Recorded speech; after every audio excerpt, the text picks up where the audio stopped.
inuu wixii dhibaato iyo cudurrada caalamka jiran ilaahay ka caafiyo oo inaga dulqaado. Soomaali waxaan ugu duceynayaa inuu ilaahay mideeyo oo mid noqdaan oo cadowgooda u midoobaan oo ay iska daayaan maarataanay waxyaabaha maarataanay ina kala kaxaynaya ee qabyaaladu ka mid tahay. waxa weeyaan qabiilo waxay tartaa ma jirto. waxa laga yaabaa qofka Soomaaliya ugu maaratay yana koona ugu fog ku nool inuu kaaga dhow yahay walaalkaaga maarataanay ku nacab inuu kaaga dhow yahay oo wax maar ku tari karo ayaa maaratay la arkaa. marka waxa weeyaan waxaan leeyahay Soomaalida Allah mideeyo oo midooba.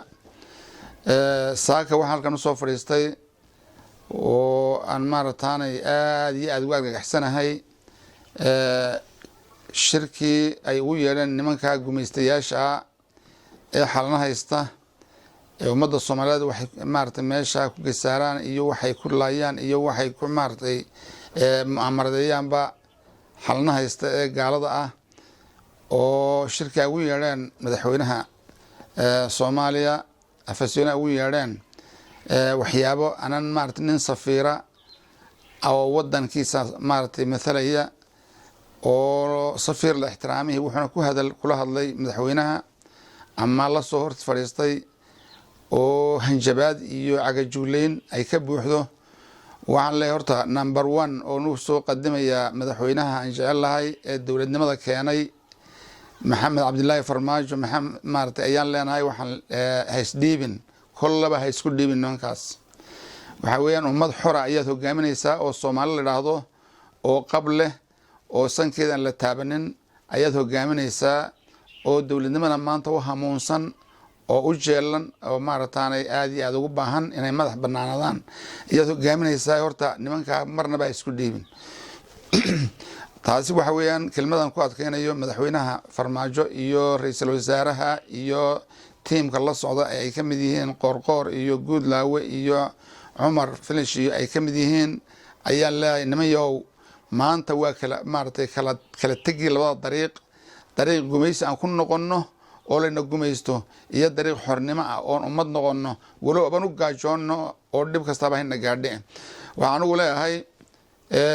dadka Soomaaliyeed horta aad iyo aad waxa maartay maanta aad moodaa inay ugu baaba'een oo ugu talax tageen waxa la yiraahdo adduunyo jacayl. adduunyo jacayl iyo maal adduun la urursado iyo dabadhilifnimo lacag lagu helo hadday wax tarayso intaasoo boqor iyo intaasoo madaxweyne iyo intaasoo ummadood baa ku soo halaagsamay. waxa weeyaan carabtu waxay ku mahmaadaa naagta maartay gabadha xortii naasiyada ma cunta ee way sabirtaa. gabadha xortii naasiyada ma cunta ee way sabirtaa maxaa looga jeedaa? macnaha gabadha xortii hadday baahan tahay ma iibisa jirkeeda way sabirtaa way adkaysataa. marka waxaan nagu leeyahay Soomaali haddaan nahay waan adkaysan karnaa. beeraan leenahay, bad baan leenahay, maaratan xoolaan leenahay, macdan baan leenahay. ummad wax isa siiso oo gudiyo dibadba wax isku tarta ayaan nahay. waa inaanan loo jixin nimanka ka yimiday maarataanay gumaysiga cusub ee hadda xamar degay oo aan xalna ku tirinayo mafaatihaanka Afrika maljoog meesha kristanka uu ka degan yahay Afrika ama Soomaaliya maxay noqotay ee looga taliyo maarataanay Soomaaliya looga hanjabayay. marka waxaan leeyahay taas madaxweynaha iyo dadka Soomaaliyeed dhammaantood waxaan ku dhiirinayaa inaanan qodobka ay ku dhiiradeen nimanka baarlamaanku ilaahay khayr ha siiye ee hogaaminaya ninka la yiraahdo Maxamed Mursal oo hogaaminayo ayaa waxaan leeyahay yaan la burburinin qodobkaasi. waa qodob ididiilow ah oo rajo ah ummadda Soomaaliyeed. Soomaaliya maxaa ka fiican in lagu raahdo waxa la diyaarinayaa ama sanad gudaha ha noqoto ama 2 ha noqoto ama 3 ha noqoto doonta ha noqotee waxa la diyaarinayaa oo lagu diyaarinayaa inaad adigu gacantaada foodka ku dhibatood qofka jeceshahay doorato ma wax ka wanaagsan baa jira. aniga waxay la tahay ummadda Soomaaliyeed la afduubin qabyaaladiyaan lagu afduubin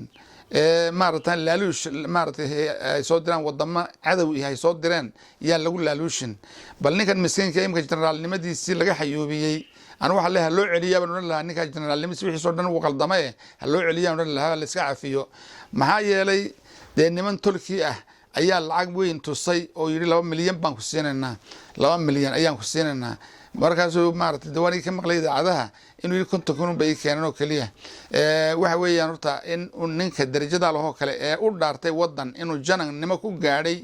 wadan inuu u dhaartay inuu qabiilo hoos gala maanta oo shirka ofishaale oo xaafadan gali jiray ah aw maarataanay maanta aw dhifays ka qodanayo waan ka argagaxay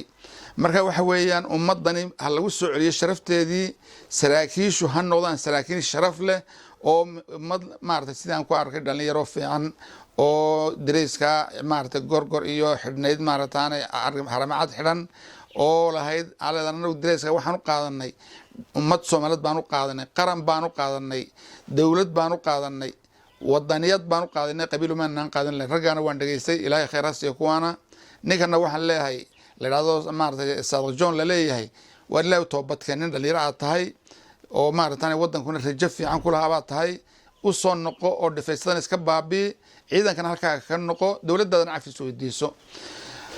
inta markaa aan soo koob waxaan leeyahay Soomaali maanta idilada dawladdii aad soo saarteen farmaajoy dawladda aad soo saarteen tooshkii aan sheegi jiray adibada u soo saartay maanta baarlamaankina waa ku taageeray inaa food la gaarsiiyo qof iyo codkiisa ah la gaarsiiyo waxa weeye maxay Yurub inoogu hanjabayaan iyo Mareykan iyo cidii la socotaay maxay inoogu hanjabayaan shilimaad baan ka goosanayna war Soomaalida maanta anu intaan ogahay qaar baa 20 bilyan ku xisaabtamay oo xamar iyo Soomaaliya dadka Soomaalida lacagta inta la ka urursaday 20 bilyan waa ninka hormuud leh ee goris leh ee Telesom oo aniga hadda halkan boorma ila joogta leh ee maarataanay qof kasta shilinka jeebkiisa ku hayo u xirooda weey ninkaasi 20 bilyan sheeganayay ee muslimkii hadduu wadankiisa 1 bilyan ku caawiyo miyana 10 sano oo dhan ka maarmaynin maarataanay dawladahan iyo gaaladan miyana ka maarmayn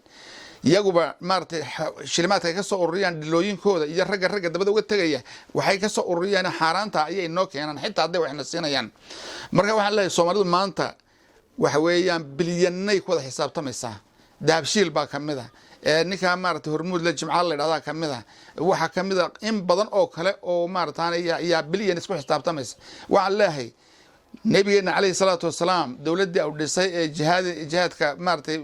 حنباري جرتي إسلامك فافينيسي وحا بانو أها أو قصندو أها أو العقو أها وحا أصحابتك عنك كوهيان وأدوكتين عثمان بن عفان رضي الله عنه يا عبد الرحمن بن عوف يا أبو بكر الصديق يا الرجل لمدها السي مارتاني يعني أتوابلشينيين جهادك إيه أورتي لو دول دما تغي فرضها وسو يبني يوي صحيده مار ciidamada tisinayeen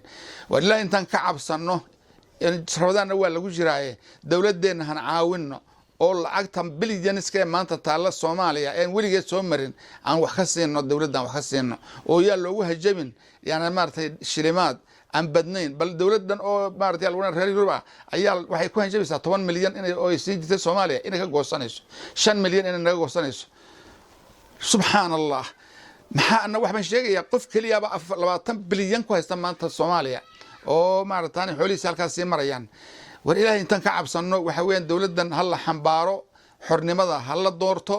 guulnimada hal laga baxo aniga waxay la tahay waxa la yaabaa qaar baa waxay dhahan baa leeyahay inaad daheeye farmaajo lacag waxa wala booram oo isaga doofsaday maana aqaano meel uu joogiyo meel iyo maartay midnaba laakiin ninkaas inuu dawlad keenay uu baan ogahay laakiin inuu iimaan baan haystaa qani baan ahay alxamdulillah rabbil alamin maktabadda 4 mitir fadhiyo ayaa wax walba ilaahay gu siiyay oo reerahayguna ay maartay igu degan yihiin carruurteed waxay ugu barataa laakiin iimaan Allah uur buuxiya ayay Soomaalidu tiraahdaa iimaan Allah ayaa uur buuxiya walla ninka $1 oo xaraan cunaay waligi inuu iimaan yeelanaynin $1 oo xaraan ninka cunaay waana kii nabiga عليه الصلاة والسلام nin kasta oo $1 oo xaraan wadankiisa maartay ka khiyaameeya ama ku burburiyay waxaan ogahay wadaadow ugu khatarsan maanta tartamayo idinka ayaa xaraan wada cunay ilaahay u toobad keen oo iska soo matajiya kadibna ilaahay u toobad keen oo maartay wajiga ilaahay dhulka u saara subhanallah taasi waxaan ku soo gabagabeynayaa oo leeyahay farmaajo iyo baarlamaanka oo hogaaminaya maartay ninka la raado mursal iyo muddo iyo hogaaminayaan waa inay ku adkaystaan qaraarkooda Soomaaliya ay ugu gargaareen ugu gurmadeen kolkii nimankii maartay Kenya iyo Imaaraadka wateen markay waxba ka socon waayeen 8 bilood markay ka socon waayeen waadika wadankii u gurmaday haduminina ee gaalada sanka ku dhifta hana ina dhaafaan oo xalnaha laga xoreeyo xalna oo xoraan idka rabnaa Farmaajo xalna oo xoraan idka rabnaa Maxamed Xuseen Rooblow xalna oo xoraan idka rabnaa ninka la raado waayo waxaan idka rabnaa General Odawa baan u jeedaa khayr Allah seen ka dhaliirta waxaan idka rabnaa wadan gabiisa wax xor ah